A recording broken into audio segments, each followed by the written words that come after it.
Hello guys, welcome to Mahi tutorials. ఈ రోజు వీడియోలో సి ప్రోగ్రామ్ స్ట్రక్చర్ అనేది ఎలా ఉంటుంది, అలాగే ఈ సి ప్రోగ్రామ్ని రన్ చేయడానికి కావాల్సిన ఎన్విరాన్మెంటల్ సెటప్ గురించి తెలుసుకుందాం. Okay, let's start our video. So ఇప్పుడు మనం సి ప్రోగ్రామ్ స్ట్రక్చర్ అనేది చూద్దాం. ఓకే, సి ప్రోగ్రామ్ స్ట్రక్చర్ అనేది ఎలా ఉంటుంది అంటే ఫస్ట్ హెడర్ ఫైల్స్ అనమాట. ఫస్ట్ ఇక్కడ హెడర్ ఫైల్స్ అని ఉంది కదా, హెడర్ ఫైల్స్. దాని తర్వాత మెయిన్ మెథడ్ అనేది స్టార్ట్ అవుతుంది. ఈ మెయిన్ మెథడ్ లోపల స్టేట్మెంట్స్ అనేవి రాస్తాం అనమాట. ఓకేనా, మెయిన్ మెథడ్ లోపల రాసే ప్రతి ఒక్క లైన్ని మనం స్టేట్మెంట్స్ అంటాం అనమాట. ఓకే, స్టేట్మెంట్స్ అంటాం. ఇప్పుడు ఫర్ ఎగ్జాంపుల్ ప్రతి ఒక్క ఆబ్జెక్ట్కి అంటే ప్రతి ఒక్క వస్తువుకి కూడా ఒక స్ట్రక్చర్ అనేది ఉంటుంది. ఫర్ ఎగ్జాంపుల్ మన బైక్ తీసుకుందాం. మనం రోజు డైలీ వాడే ఒక బైక్ తీసుకుందాం. బైక్ యొక్క స్ట్రక్చర్ ఏంటి? 2 వీల్స్ ఉంటాయి. ఓకేనా, 2 చక్రాలు ఉంటాయి, ఒక ఇంజిన్ అనేది ఉంటుందన్నమాట. ఈ ఇంజిన్ అనేది ఏందిరా అంటే మెయిన్ పార్ట్ ఆ బైక్కి. ఆ ఇంజిన్ అనేది లేకపోతే బైక్ అనేది అసలు నడవదు, స్టార్ట్ అవ్వదు. అలాగే ఈ విధంగా సి ప్రోగ్రామ్ కూడా ఒక స్ట్రక్చర్ అనేది ఉంటుంది అనమాట. ఓకేనా, ఈ మెయిన్ మెథడ్ అనేది ఉంది కదా, ఈ మెయిన్ మెథడ్ అనేది ఈ సి ప్రోగ్రామ్కి ఇంజిన్ లాంటిది. ఓకేనా, ఈ మెయిన్ మెథడ్ నుంచే సి ప్రోగ్రామ్ ఎగ్జిక్యూషన్ అనేది స్టార్ట్ అవుతుంది అనమాట. ఓకేనా, ఈ మెయిన్ మెథడ్లో మనం ఏ లైన్స్ అయితే రాస్తామో ఆ లైన్స్ ఎగ్జిక్యూట్ అవుతాయి. ఓకేనా, ఈ మెయిన్ మెథడ్ నుంచి సి ప్రోగ్రామ్ ఎగ్జిక్యూషన్ అనేది స్టార్ట్ అవుతుంది. ఓకే, సో ఒక బైక్కి ఇంజిన్ అనేది ఎంత ఇంపార్టెంటో మెయిన్ పార్ట్ సి ప్రోగ్రాంలో ఈ మెయిన్ మెథడ్ అనేది ఇంజిన్ లాగా అనమాట. ఓకేనా, మనకి సి ప్రోగ్రామ్ ఎగ్జిక్యూషన్ అనేది మెయిన్ మెథడ్ నుంచి స్టార్ట్ అవుతుంది. ఇప్పుడు మనం ఈ సింటాక్స్కి ఈక్వల్గా ఉండే ఒక ప్రోగ్రామ్ చూద్దాం. ఓకేనా, మనకి పక్కనే ఉంది ఎగ్జాంపుల్ ప్రోగ్రామ్ ఇన్ సి అని. ఇప్పుడు ఈ సింటాక్స్ని ఈ ప్రోగ్రామ్ని కంపేర్ చేసుకుంటూ చూద్దాం. ఓకే, కంపేర్ చేసుకుంటూ చూద్దాం. హెడర్ ఫైల్స్ ఇక్కడ ఈ ఎగ్జాంపుల్లో hash include angular bracket open stdio.h angular bracket close అని చెప్పేసి ఒక లైన్ రాసాం. ఈ యాష్ ఇంక్లూడ్ అని చెప్పేసి ఉండే లైన్స్ని మనం హెడర్స్ అంటాం. ఓకేనా, హెడర్ ఫైల్స్ అంటాం అనమాట. ఈ హెడర్ ఫైల్స్ అనేవి ఏంటి అంటే ప్రీ డిఫైన్డ్ లైబ్రరీస్ అనమాట. ప్రీ డిఫైన్డ్ అంటే ఏంటంటే ముందుగానే డెవలప్ చేయబడిన లైబ్రరీస్ అని. ఈ లైబ్రరీస్లో ఏముంటాయి అంటే ఈ సి ప్రోగ్రామ్ కావలసిన ఎన్విరాన్మెంట్ అంటే ఈ సి ప్రోగ్రామ్ రాయడానికి కావలసిన ప్రతి ఒక్కటి కావలసిన ప్రతి ఒక్క వర్డ్, ప్రతి ఒక్క స్టేట్మెంటు. ఓకేనా, ప్రతి ఒక్క కొన్ని ఫంక్షన్స్ అనేవి వీళ్ళు ముందుగానే డెవలప్ చేసి పెట్టేసి ఉంటారనమాట. ఓకేనా, డెవలప్ చేసి పెట్టేసి రెడీగా ఉంచుతారు. వాటిని మనం యూజ్ చేసుకోవాలి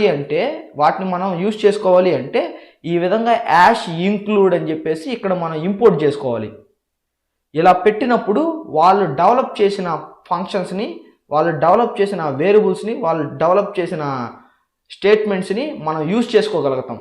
ఓకేనా, లేకపోతే ఈ విధంగా మనం హెడర్ ఫైల్స్ అనేది ఇంక్లూడ్ చేయకపోతే మనకి సి ప్రోగ్రామ్ అనేది రన్ అవ్వదన్నమాట. ఓకేనా, ఇప్పుడు హెడర్ ఫైల్స్ అంటే అర్థమైంది కదా. హెడర్ ఫైల్స్ అంటే ఏంటి? యాష్ ఇంక్లూడ్ అనే వాటితో స్టార్ట్ అయ్యే వాటిని హెడర్ ఫైల్స్ అంటాం. సో యాస్టీజ్గా ఈ సింటాక్స్లో చూస్తే మెయిన్ మెథడ్ స్టార్ట్ అయింది అనమాట. సో ఈ ప్రోగ్రాంలో మెయిన్ మెథడ్ స్టార్ట్ అయింది. ఈ మెయిన్ మెథడ్ లోపల ఈ సింటాక్స్లో స్టేట్మెంట్స్ అని రాసున్నాం. ఈ మెయిన్ మెథడ్లో ఇక్కడ ఏం రాసున్నాం? ప్రింట్ఎఫ్ అని ఒక లైన్ రాసున్నాం కదా, ప్రింట్ఎఫ్ హలో గైస్ అని చెప్పేసి డబుల్ కోట్స్లో రాసున్నాం. దీన్ని ఏమంటారంటే ప్రింట్ఎఫ్ స్టేట్మెంట్ అంటాం అనమాట. ఓకేనా, ఈ మెయిన్ మెథడ్ యొక్క starting flower bracket and ending flower bracket మధ్యలో రాసే లైన్స్ని మనం స్టేట్మెంట్స్ అంటాము. ఓకేనా, program is a collection of statements అనమాట. What is a program is a collection of statements. ఓకేనా, అలాగే మనం ఎప్పుడైతే ఈ సి ప్రోగ్రామ్ని కంపైల్ చేసి రన్ చేస్తామో ఎగ్జిక్యూషన్ అనేది ఎక్కడి నుంచి స్టార్ట్ అవుతుంది? మెయిన్ మెథడ్ నుంచి స్టార్ట్ అవుతుంది. ఓకేనా, మెయిన్ మెథడ్ నుంచి స్టార్ట్ అవుతుంది. సో ఇదనమాట బ్రీఫ్గా సి ప్రోగ్రామ్ యొక్క స్ట్రక్చర్. ఓకేనా, సి ప్రోగ్రామ్ యొక్క స్ట్రక్చర్ అంటే ఏంటి అనేది ఇప్పుడు మనం ఎగ్జాంపుల్స్లో చూసాం. ఓకేనా. నెక్స్ట్ ఏంటి అంటే ఈ సి ప్రోగ్రామ్స్ని మనం ఎక్కడ రాయాలి, ఎలా రన్ చేయాలి అనేది చూద్దాం అనమాట. ఓకే, ఎక్కడ రాయాలి. సో ఇప్పుడు మనం ఈ సి ప్రోగ్రామ్స్ రాయడానికి మనకు ఒక ఎన్విరాన్మెంట్ అనేది కావాలి. ఓకేనా, ఒక టూల్ కావాలి. ప్రోగ్రామ్స్ మనం టైప్ చేసి రన్ చేసి అవుట్పుట్ చూసుకోవడానికి మనకు ఒక ఎన్విరాన్మెంట్ అనేది కావాలన్నమాట. సో ఆ ఎన్విరాన్మెంట్ కోసం ఒక టూల్ ఉంది, డెవలపర్ C++ అని ఒక టూల్ ఉందన్నమాట. సో మనం ఈ సిరీస్లో ఆ టూల్ని యూజ్ చేయబోతున్నాం. ఓకేనా, ఈ డెవలపర్ C++ మాత్రమే కాదు, ఈ సి ప్రోగ్రామ్ మనం చాలా టూల్స్లో రన్ చేయొచ్చు అనమాట. ఫర్ ఎగ్జాంపుల్ టర్బో సి అని ఒక అప్లికేషన్ ఉంది, అలాగే నోట్ ప్యాడ్లో కూడా మనం రాయొచ్చు, విజువల్ స్టూడియో కోడ్లో కూడా రాయొచ్చు, అలాగే ఎక్లిప్స్లో కూడా రాయొచ్చు అనమాట. ఇవన్నీ ఏంటంటే ఐడియాస్. ఓకేనా, మనం ప్రోగ్రామ్స్ని డెవలప్ చేయడానికి కావాల్సిన టూల్స్ అనమాట అవి. సో అలాగా ఈ సిరీస్లో మనం యూజ్ చేయబోయే టూల్ ఏంటి అంటే సి ప్రోగ్రామ్ కోసం డెవలపర్ C++.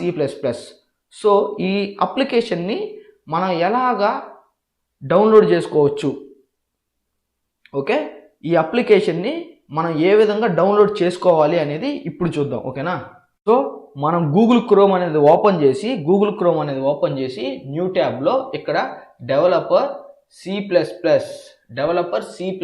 ఫర్ విండోస్ అని చెప్పేసి మనం ఇచ్చి ఎంటర్ చేయాలి. ఓకేనా, మీ ఆపరేటింగ్ సిస్టమ్ ఏదైతే దాన్ని టైప్ చేయండి అనమాట. ఓకే, ఇక్కడ చూస్తే మీకు ఇక్కడ ఫస్ట్ లింక్ ఉంది కదా, sourceforge.net అని చెప్పేసి. సో దీని మీద క్లిక్ చేయాలి. సో దీని మీద క్లిక్ చేశాక ఈ విధంగా మనకు ఓపెన్ అవుతుంది. ఇక్కడ డౌన్లోడ్ అని కనిపిస్తుంది కదా, ఈ డౌన్లోడ్ మనం క్లిక్ చేయాలన్నమాట. ఓకే, సో ఈ విధంగా డౌన్లోడ్ అనేది మనం క్లిక్ చేసినప్పుడు మనకి డౌన్లోడ్ అనేది స్టార్ట్ అయిపోతుంది. ఈ అప్లికేషన్ అనేది మనకి డౌన్లోడ్ అవుతుంది అనమాట. ఓకే, సో వెయిట్ చేయాలి. సో ఈ విధంగా మనకి ఈ అప్లికేషన్ అనేది డౌన్లోడ్ అయిపోతుంది. సో డౌన్లోడ్ అయ్యాక ఈ అప్లికేషన్ మనం ఓపెన్ చేసి దీన్ని ఇన్స్టాల్ చేయాలన్నమాట. ఓకేనా, ఇక్కడ నేను ఇప్పుడు ఏంట్రా అంటే ఈ డౌన్లోడ్ చేయడం లేదు. ఎందుకు అంటే ఆల్రెడీ ఈ టూల్ని నేను డెవలప్ చేసి పెట్టేస్తున్నాను. ఓకేనా, ఆల్రెడీ ఈ టూల్ అనేది నా దగ్గర ఉంది, రెడీగా ఉందన్నమాట. మీకు చెప్తున్నా ఈ టూల్ని ఎక్కడి నుంచి డౌన్లోడ్ చేసుకోవాలి అనేది చెప్పాను అనమాట. సో ఈ విధంగా వన్స్ ఇక్కడ డౌన్లోడ్ అనేది కంప్లీట్ అయిపోయినప్పుడు దాన్ని మనం ఓపెన్ చేయాలి. ఓకేనా, దాన్ని మనం ఓపెన్ చేయాలి. డబుల్ క్లిక్ చేస్తే అది ఓపెన్ అవుతుంది అనమాట. ఓపెన్ అయిన తర్వాత ఏంటంటే మనం ఇన్స్టాల్ చేయాలి. ఓకేనా, ఇన్స్టాల్ చేసేటప్పుడు అది కొన్ని ఆప్షన్స్ అడుగుతుంది, ఎస్ ఆర్ నో అని చెప్పేసి. సో మనం అన్నిటికీ ఎస్ అని చెప్పేసి మనం సెలెక్ట్ చేసుకుంటూ పోతే ఆ అప్లికేషన్ అనేది ఈ డెవలపర్ C++ అనే అప్లికేషన్ మనకి ఇన్స్టాల్ అయిపోతుంది అనమాట. ఓకేనా, ఇన్స్టాల్ అయిపోయాక మనం ఎలా ఓపెన్ చేస్తాము అంటే ఈ విధంగా ఇక్కడికి వచ్చాక డెవలపర్ అని చెప్పేసి మనం టైప్ చేయగానే ఈ విధంగా మనకి ఈ అప్లికేషన్ అనేది చూపిస్తుంది అనమాట. సో ఇప్పుడు నేను ఈ అప్లికేషన్ ఓపెన్ చేస్తున్నా. సో ఈ అప్లికేషన్ ఓపెన్ అయ్యాక ఎలా ఉంటుంది అనేది చూద్దాం ఇప్పుడు.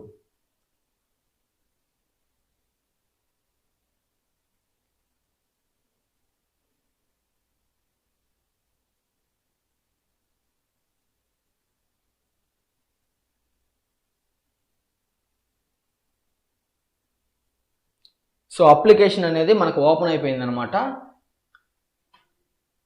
సో ఇప్పుడు మనం ఒక సింపుల్ సి ప్రోగ్రామ్ని రాయబోతున్నాం. ఓకేనా, సింపుల్ సి ప్రోగ్రామ్ని మనం రాయబోతున్నాం అనమాట. ఓకే, ఎలాగా అంటే ఫస్ట్ మనం ఇక్కడ ఫైల్లోకి వెళ్ళేసి న్యూ అని ఉంది కదా, న్యూలో సోర్స్ ఫైల్ అని చెప్పేసి ఫస్ట్ ఒక ఫైల్ తీసుకోవాలి.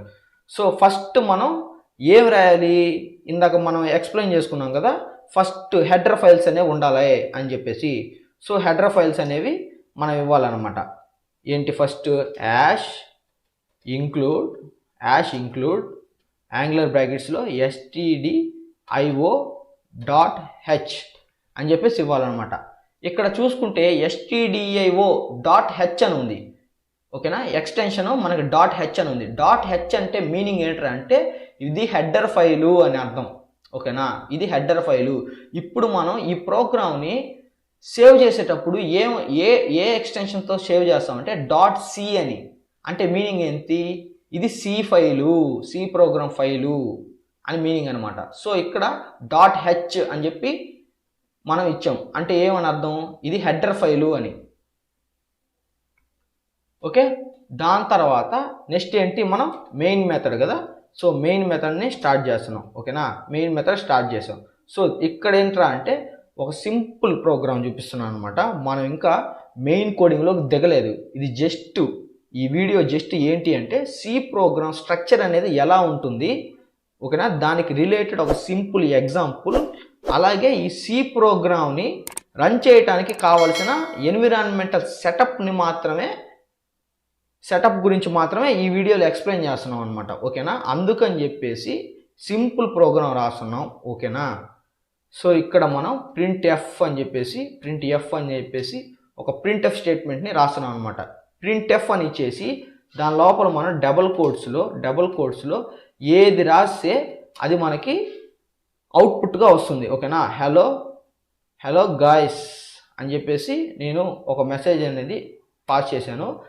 ఇంకోటి మెయిన్ పాయింట్ ఏందిరా అంటే ఈ మెయిన్ మెథడ్ లోపల ఎవ్రీ స్టేట్మెంట్, ఓకేనా, ప్రతి ఒక్క స్టేట్మెంటు సెమీకోలంతో ఎండ్ అవ్వాలి. ఓకేనా, ప్రతి స్టేట్మెంటు సెమీకోలంతో ఎండ్ అవ్వాలి, లేకపోతే మనకి సింటాక్టికల్ ఎర్రర్స్ అనేవి వస్తాయన్నమాట. ఫర్ ఎగ్జాంపుల్ ఎర్రర్ చూద్దాం. ఇప్పుడు నేను సెమీకోలం అని తీసేసాను అనమాట. ఇప్పుడు సేవ్ చేస్తున్నాను, Ctrl+S అని టైప్ చేసి నేను సేవ్ చేస్తున్నాను.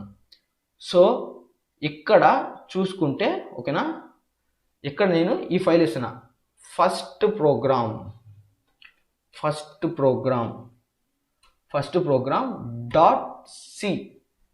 .c అని చెప్పేసి మనం సేవ్ చేయాలి. సో సేవ్ చేశాక ఇందాక దాకా ఇక్కడ అన్టైటిల్డ్ అని ఉంది, ఇప్పుడు మనం సేవ్ చేసాం అనమాట. ఇప్పుడు దీన్ని రన్ చేయాలి అంటే ఎలాగంటే ఇక్కడ ఎగ్జిక్యూట్ అని ఉంది కదా,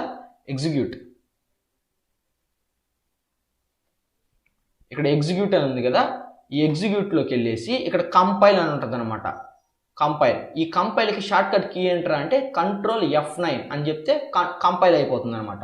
సో ఇక్కడ ఎగ్జిక్యూట్లోకి వెళ్ళేసి మనం కంపైల్ అనేది క్లిక్ చేస్తే ఈ విధంగా ఒక పాపప్ వస్తుంది. ఇక్కడ మనకి ఎర్రర్ చూపించింది. ఓకేనా, ఇక్కడ కింద చూసుకుంటే ఇక్కడ మనం ఎర్రర్ చూసుకోవచ్చు. ఏమని చెప్తుంది లైన్ నెంబర్ 5లో సెమీకోలన్ బిఫోర్, ఓకేనా, before closed flower bracket you missed semicolon అనమాట. ఎక్స్పెక్టెడ్ సెమీకోలన్ అని చెప్పేసి ఎర్రర్ చూపించింది అనమాట. సో దీన్ని బట్టి ఏమర్థమైంది, మెయిన్ మెథడ్లో రాసే ఎవ్రీ స్టేట్మెంట్ అనేది సెమీకోలన్తో ఖచ్చితంగా ఎండ్ అవ్వాలి, లేకపోతే ఈ విధంగా మనకి ఎర్రర్ చూపిస్తుంది. సో ఇప్పుడు నేను మళ్ళీ సెమీకోలన్ అనేది ఇచ్చేసాను అనమాట. సెమీకోలన్ ఇచ్చేసి సేవ్ చేశాను. సో సేవ్ చేశాక మళ్ళీ అగైన్ మనం ఎగ్జిక్యూట్లోకి వెళ్ళి కంపైల్ చేయాలి. ఓకేనా, మనం ఎవ్రీ మిస్టేక్ని రెక్టిఫై చేశాక మళ్ళీ కంపైల్ చేయాలి. ఓకేనా, సో ఇప్పుడు కంపైల్ అని క్లిక్ చేస్తున్నాను అనమాట. సో మనకి ఏమైనా ఎర్రర్స్ అనేవి ఉంటే ఇక్కడ ఎర్రర్స్ అని ఉంది కదా, ఇక్కడ మనకి ఆ కౌంట్ చూపిస్తుంది అనమాట, ఎన్ని ఎర్రర్స్ ఉన్నాయి మన ప్రోగ్రాంలో అనేసి. సో ఎర్రర్స్ అనేవి 0, స్టేటస్ ఏంటి డన్. ఓకేనా, ఈ ప్రోగ్రామ్ అంతా రన్ అవ్వడానికి అది తీసుకున్న టైం ఎంత 2.25 సెకండ్స్. ఓకే, 25 సెకండ్స్ అనమాట. సో క్లోజ్, కంపైల్ అనేది సక్సెస్ఫుల్గా రన్ అయిపోయింది. సో ఎటువంటి ఎర్రర్ లేవు. ఇప్పుడు కంపైల్ తర్వాత రన్ చేయాలి మనం. ఓకేనా, Ctrl+F10 అంటే రన్ అనమాట, అది షార్ట్ కట్ కీ Ctrl+F10 అనేది. సో మనం షార్ట్ కట్ కీ కాకుండా రన్ చేయాలంటే ఈ ఎగ్జిక్యూట్లోకి వచ్చాక ఇక్కడ కింద రన్ అనేది ఆప్షన్ ఉంటుంది అనమాట. ఈ రన్ని క్లిక్ చేస్తే ఈ విధంగా మనకి రన్ అవుతుంది. సో ఇప్పుడు హలో గైస్ అని చెప్పేసి ప్రింట్ అయింది అనమాట. నేను ఇక్కడ ఏం చెప్పాను, హలో గైస్ అని చెప్పేసి ప్రింట్ చెయ్యి అని చెప్పాను అనమాట. ప్రింట్ ఎఫ్ అంటే ఏంద్రా అంటే ఇట్స్ ఎన్ అవుట్పుట్ స్టేట్మెంట్. ఓకేనా, అవుట్పుట్ స్టేట్మెంట్ అనమాట. ఈ ప్రింట్ ఎఫ్ స్టేట్మెంట్ లోపల డబుల్ కోట్స్లో ఏదైతే మనం రాస్తామో అది మనకు అవుట్పుట్గా కనిపిస్తుంది. సో ఇక్కడ నేను ఏమొస్తాను, హలో గైస్ అని రాశాను. సో మనకు అవుట్పుట్ ఏమొచ్చింది, హలో గైస్ అని వచ్చేసింది. సో ఇప్పుడు మనం ఎనీకి ప్రెస్ చేస్తే మనం అవుట్పుట్లో నుంచి బయటకు వచ్చేస్తాం అనమాట. సో ఇదనమాట బ్రీఫ్గా C program structure and C programs రాయడానికి కావాల్సిన ఎన్విరాన్మెంటల్ సెటప్ అనమాట.